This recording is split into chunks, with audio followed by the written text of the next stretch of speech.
Evening. दो महिलाएं एवं पांच पुरुष एक कसीदे के काम को साथ साथ 4 दिन में पूरा करते हैं, जबकि तीन महिलाएं एवं 6 पुरुष उसी काम को 3 दिन में पूरा कर सकते हैं। ज्ञात कीजिए इसी काम को पूरा करने में एक महिला कितना समय लेगी, पुनः इसी कार्य को पूरा करने में एक पुरुष कितना समय लेगा। तो जब भी इस प्रकार की प्रॉब्लम हमारे पास आएगी तो जो चीज़ हमने ज्ञात करनी है सबसे पहले वो हम मान लेंगे कि जैसे कि हमें जो ज्ञात करना है कि माना एक महिला द्वारा कार्य को पूरा करने में लिया गया समय वो x3 जो हमने निकालना है, और जो दूसरा हमने निकालना है वो निकालना है एक पुरुष द्वारा कार्य करने में को पूरा करने में लिया गया समय, वो आपके पास y दिन होगा।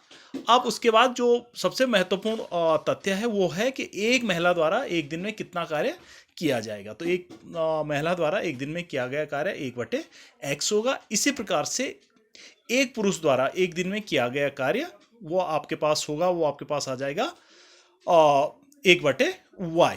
अब ये मतलब एक आप यूनिवर्सल फॉर्मूला आप याद रखिएगा कि कभी भी आपको मतलब एक दिन का कार्य अगर निकालना है तो m महिला तथा n पुरुष द्वारा एक दिन में किया गया जो कार्य होगा वो हमेशा m/x/n/y होगा। स्थिति एक, अब स्थिति एक पे चर्चा कीजिए कि दो महिलाएं और पांच पुरुष एक कसीदे के काम को 4 दिन में पूरा करते हैं, यानी कि दो महिला और पांच पुरुष द्वारा एक दिन में किया गया जो कार्य होगा वो 2/x धन 5/y होगा।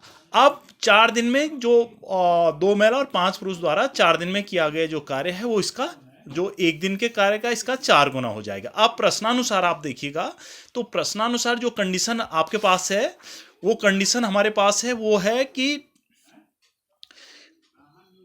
दो महिलाएं और पांच पुरुष ने किसी कार्य को 4 दिन में किया, तो वो आप कह सकते हैं ये कार्य को किया, और यहां से एक समीकरण हमें प्राप्त होगी। वो समीकरण हमें प्राप्त होगी 8/x धन 20/y बराबर 1। इसको समीकरण नंबर आप 1 दे देंगे। आप स्थिति नंबर 2 पे चर्चा करेंगे। स्थिति नंबर 2 में वो कह रहा है कि 3 महिलाएं और 6 पुरुष उसी कार्य को 3 दिन में पूरा करते हैं। तो हम सबसे पहले जो निकालेंगे वो निकालेंगे कि 3 महिला और 6 पुरुष द्वारा एक दिन में किया गया कार्य, वो हमारे पास होगा 3/x धन 6/y होगा।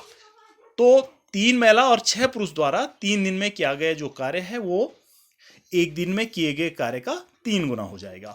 और वो जो कार्य है वो 3 दिन में पूरा हो रहा है, तो 3 गुणा गया 3/x धन 6/y बराबर 1, या इसी को हम लिख सकते हैं 9/x धन 18/y बराबर 1। ये हमें होगा। अब प्रश्न का सेकंड पार्ट, अब समीकरण नंबर 1 और समीकरण 2 हमें प्राप्त हो चुकी है। तो क्वेश्चन के सेकंड पार्ट में हम मानेंगे कि माना 1/x बराबर p, तो x बराबर 1/p तथा 1/y बराबर q और y बराबर 1/q। तो 1/x 1/y का मान समीकरण नंबर 2 में रखने पर अब हम समीकरण 2 की चर्चा करेंगे। तो समीकरण नंबर जो 2 और समीकरण 1 और समीकरण 2 में जो मान रखेंगे, तो यहां से जो मान है जहां पर 1/x था वहां पर हमने p रखा, जहां पर 1/y है वहां पे q रखा। तो समीकरण 2 समीकरण हमें प्राप्त होगी 8p गुणा के 20y इज इक्वल टू 1, और ये यहाँ पर हो जाएगा 9p plus 18q is equal to 1। दोनों समीकरण में हम देखेंगे तो समीकरण को हल करने के लिए हमें या तो p वाला पद या तो q वाला पद दोनों हमें बराबर करने पड़ेंगे। तो p वाले पद को बराबर करने के लिए हम समीकरण 1 को 9 से गुणा करेंगे और समीकरण 4 को 8 से गुणा करेंगे। तो समीकरण 3 को 9 और समीकरण 4 को 8 से गुणा करने पर जो नई समीकरण हमें प्राप्त होगी वो नई समीकरण है, यहां से आप देख सकते हैं 9 ये 72p धन 180q बराबर 9, और जो दूसरी समीकरण हमें प्राप्त होगी वो दूसरी समीकरण जो प्राप्त होगी वो होगी 72p धन 144q बराबर 8। तो दोनों समीकरणों में जो p वाला पद है वो बराबर है लेकिन समान चिन्ह है, तो इसलिए हम समीकरण 5 ऋण समीकरण 6 करेंगे। तो समीकरण 5 ऋण 6 ये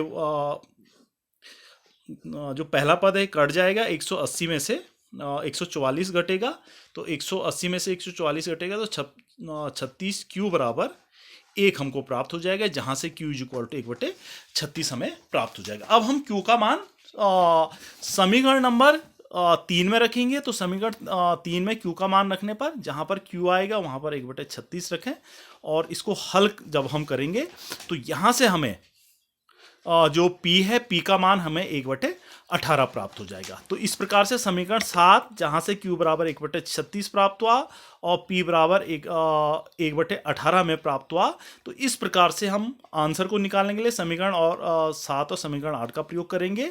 एक महिला द्वारा कार्य को पूरा करने में लिया गया समय x होगा। x इक्वल टू, अब यहां आप देखिए x इक्वल टू 1/p मान रखेंगे तो 1/18, तो आपके पास 18 दिन आ जाएगा। और एक पुरुष द्वारा लिया गया समय y बराबर 1/q, 1/36 बराबर 36 दिन। और तो इस प्रकार से हमारे पास जो आंसर आ जाएगा वो आपके पास 18 दिन और 36 दिन आएगा।